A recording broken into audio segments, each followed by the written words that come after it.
Monday. Christmas Eve. Here we go, guys.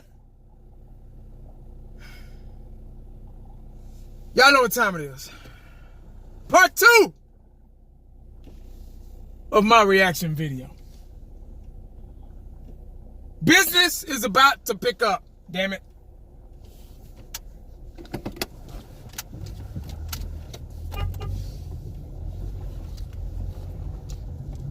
All right, here we go. Yesterday's game, not last night's game. Why do I always say last night game? I guess because we get most of the primetime games in the 3, 4 o'clock games, and it's not over with till it's dark outside. So that's why I always say I'm used to saying last night's game. But yesterday's game at 12 o'clock, too damn early. I even missed the first play. Y'all know I missed the first play because I was taking a nap. And when I woke up and I just opened my eyes, something told me to open my damn eyes, and I saw Tyron Crawford. God bless him. He was on the stretcher.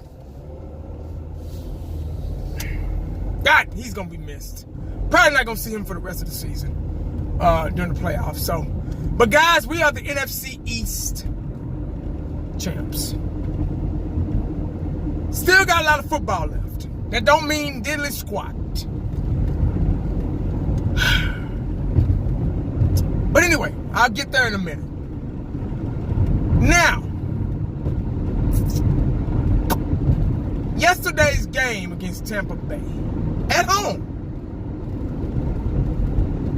Now we've been preaching all season long. Every last jabroni Cowboy fan out there has been preaching all season long. Cowboy Nation has been preaching all season long about mistakes, penalties, Dak Prescott, Zeke, offensive line, yada, yada, yada. What we saw last night, it's what's going into the playoffs. It's the team that we're going to have in the playoffs. Mistakes, penalties, Dak, if you don't like Dak, whatever, coaching, Jason Garrett, Linehan, defense can't get off the field. Defense won us some games this season, but this is what we're taking into the playoffs, guys, like it or not. So we can get on here and say, oh, we're NFC East champs. Be happy. We've made it to the playoffs 3 out of 5 seasons. We've done a good job. Cowboy Nation, shut up. We're in the playoffs. You can say that all you want, but realistically speaking, I am worried about this football team. Seriously. Because I'm going to explain it to you. Because the playoffs is a different speed, different type of football. And y'all know this probably better than I do. Well, I doubt it, but y'all know what I'm saying. The playoffs are designed. They're designed. It's designed for teams that are wanting to win the Super Bowl. It's not designed for teams that, we'll get to the first round and, it's not designed for that. It's designed for winners, playmakers, executioners, people that get out there and play, make things happen, that want to win. It's not designed for the weak at heart. So Cowboys they got about two weeks to figure out how they're going to correct all this baggage that we're taking into the postseason. Yesterday's game against Tampa Bay should have been a blowout. Defense won that game for us. Defense played pretty good. They could have played better, but they played pretty good. At times, they couldn't get off the field. But they did just enough to win us the game. Offense, obviously, we say this every game, they could have played a lot better. Dak Prescott still holding on to the ball. I love Dak Prescott. I support him, man. I've been supporting him ever since he's been our quarterback. I always went the extra mile to have his back through, quarterback discussions and all that stuff, quarterback topics. And I still, throughout all the negative, I've still got his back. I can't help it. He's a Cowboy, so I got to do what I can to support him. Now, I really believe, like I've been saying, like I said last night on the video, with the right coaching and the right type of development, which the Cowboys can't do. They don't know how to develop players. That's why Dak is in trouble. But with those right tools, Dak would be an awesome quarterback because he has the size. He has. He's not very fast, but he has just enough speed to get the first down or rush for the touchdown, and a little bit of agility too. So he just needs, and he has the arm power, the arm strength. Not worried about that, but it's the accuracy, it's the fundamental things that he needs to work on for him to get better as a player, regardless if he's a Dallas Cowboy or not. He needs those type of he needs that type of coaching to make his future better, make his future brighter in the NFL. Now, Zeke has been a workhorse. I don't even have to talk about Zeke because y'all know what Zeke can do. Zeke is the man. Zeke has been the workhorse for this offense all season. And it's funny. It's really funny how we talk so bad about Zeke. Oh, Zeke's gaining weight. Zeke doesn't have that burst like he did his rookie season. Zeke is not going to be, he's probably not going to. Now he's the leading rusher. And probably going to get the rushing title again this season. So, it's amazing how things change in the NFL. This is the hot part of the year where teams get hot. And I'm hoping we're one of those teams. If we played like we played when we won 5 in a row, we could be unstoppable. We, like Crown J, fifth quarter Cowboys pointed out on the round table last night, during that 5-game winning streak, we beat some of the best teams in the NFL. We beat the Eagles twice, we beat the Redskins, we beat the Falcons, and we beat the Saints.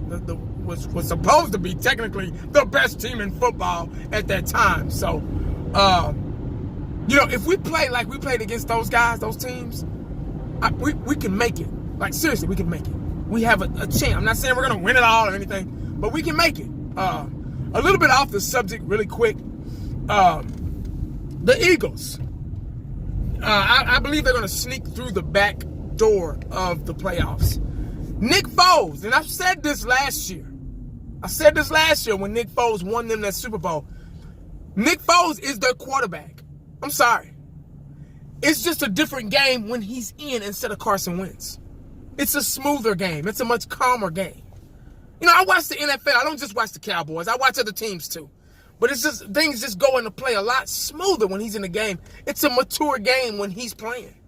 And he doesn't let up. He's calm. He's poised in the pocket. He's not wild and crazy like Wentz is, and accident prone and injury prone. People say, "Oh, Wentz is the greatest quarterback of all time." What are you talking about? But I just think Foles is a more experienced, silently better quarterback than Wentz. Sorry, I might get killed, chewed out for that. I don't give a damn because he don't play for us. But I just thought on a side note, I'd kind of voice my opinion about it. But I don't really give a damn about the Eagles. I'm cool with a couple of the fan base members on YouTube, but guys like Desert Eagle 90, YT Darius, guys like that. I listen to them from time to time. They're pretty cool, man. Pretty straight up and cool. But other than that, that's pretty much all I really have to say about the Eagles. They're doing well. They might sneak through the back doors. They probably come back. We probably have to play them. I don't know for sure. It looks like we're going to end up playing Seattle or Minnesota. So, but we'll see. I'd rather play Minnesota because we have a hard time containing a mobile quarterback like Russell Wilson. He's a mobile quarterback, and they seem to still know Chris Broussard's strategy on the defensive side of the ball. And Russell Wilson has been working, fighting against Chris Broussard's defensive scheme during practice all those years. So they pretty much kind of know us. And we have a hard time with teams that used to have coaches that coach for us or whatever, and they kind of know the scheme and, things like that. So I'd rather play Minnesota. We just cannot get to those mobile. We can get back there, but we just can't. We have a hard time wrapping up and getting a hold to those mobile quarterbacks. Look how Deshaun Watson, kind of torched our defensive ends and tackles and stuff like that. So if we got to play them, cool. I'm pretty sure we can hopefully make some adjustments and get the job done. But I would rather play Minnesota. But last night's game. Now, the most important thing I want to talk about is really last night's game really spoke for itself. It's really nothing to talk about. I don't really care about stats and anything this time of year. I just want to win. Winning is more important. I don't know how many yards Zeke had or Dak had. I really don't give a damn. If you're looking for that, go to another channel. But I just don't feel like doing that right now. But after watching that game and kind of rewatching some important pieces of that game, the officiating was the most important part of that game. Now the officiating has a say-so on how a game turns out. Officiating kept Tampa Bay in that game. Bad officiating kept Tampa Bay in that game last night. Like, seriously. The no call with Zeke when they face masked and damn near turned his head all the way around like a damn owl, on a tree. The Randy Gregory, that wasn't roughing the passer. They need to work on these calls. They need to work on the referees need referees. They need instant replay. They need people to go out there and referee their asses, because this season, last season, for the past 5 years, they haven't been knowing what they're doing. The officiating has been inconsistent, bad. It's all about tit for tat. If they miss a call, they'll make it up on the next play. All that shit.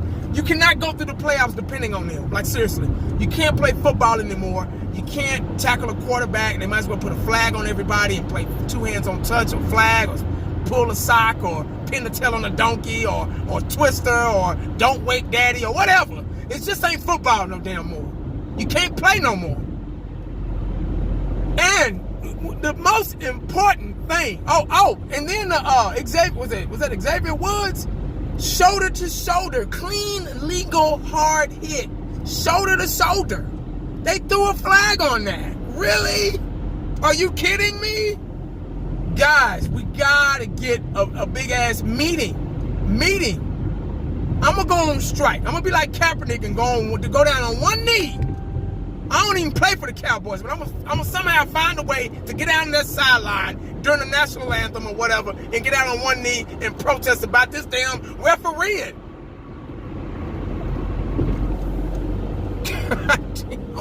I don't get it, man. And then every time we play somebody, they think of a new call to call on a new penalty for the Dallas Cowboys. Last night, through my 30-some-odd years, damn near 40 years of watching football, the first time I ever heard this call, defensive delay a game? What in the motherfucking me fuck? Like, really? Are you kidding me? I ain't never heard that call. And if anybody in the comments try to justify that shit, I'm going to come down and throw the damn people's elbow on you so damn quick, it's going to make your head spin. You need to be slapped. How can it be defensive delay a game when it's their clock? We don't have the ball. Really? They had the ball. DeMarcus Lawrence pointed out when he was in the stands, he pointed out that that tackle, the offensive tackle, flinched. He flinched. And it should have been either false start or delay a game on the offense. But they just decided to reach in the bag of tricks. And Roger Goodell jumped on the phone and said, hey, I don't want to see the Dallas Cowboys. I still don't like Jerry Jones. I don't want to see the Dallas Cowboys in the playoffs. Please find something to do to hold them back.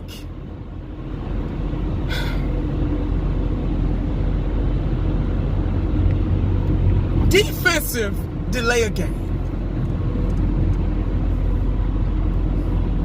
That's a new one. That's almost funny. It just, really? We didn't even have a ball. It's their clock. How do they muster a call like that? Who made the decision? What jabroni in a suit and tie that never played football before in New York decided to say, hey, you know what? I agree with that. What? Boy, the back of my hand would be so damn red on that sideline, slapping officials. Defensive. That's the most ignorant thing I've ever heard of in my life. Stupid motherfucker. But anyway, guys, like I was saying, despite all that ignorance I just got through talking about, the Dallas Cowboys, the team that you saw last night, the team that you've been seeing this past year, is what we're having to deal with in the postseason. So, guys, it's a lot of penalties, a lot of bonehead mistakes. Not a disciplined team. We've made some miracles happen. We won 5 straight against 5 of the best teams in the NFL, or 4 of the best teams in the NFL. And I think we can make a run. All we need is 4 games in the playoffs. So we just got to have a different mindset. Going into this Giants game, we have to, I believe in playing the players, our good players in the first half, and then letting them rest the rest of the game. I don't think we deserve to rest players right away because we don't deserve it. We're 9-6. We're not 13-3. We're not 14-2. We're not 15-1. We're not 16-0. We're 9-6, barely 9-6. Might be 9-7 if we take it easy on the Giants, because they playing for pride. They want to win. They probably going to try to hurt somebody just because, So, we still, once again, close to 8-8. So, we don't deserve the rest of the players. Everybody needs the reps, the practice. Second half, you go ahead and rest them. Get those other backups in, and because we're probably gonna need them. Guys like Rod Smith and and etc. So, but that's all I got, man. I just wanted to kind of focus on and do my part 2 of the video from last night. It's Christmas Eve, guys. Y'all be careful if y'all gotta go out. I got just a little bit more shopping to do on the way home right here. There's no traffic. It's beautiful. I wish every day was like this, but it's not. Y'all have a safe holiday. Have a safe Christmas. Have a Merry Christmas and a Happy New Year as well. But make sure you stay cowboyed up and prayed up, because you never know what the day is going to bring you. Look like it's your boy.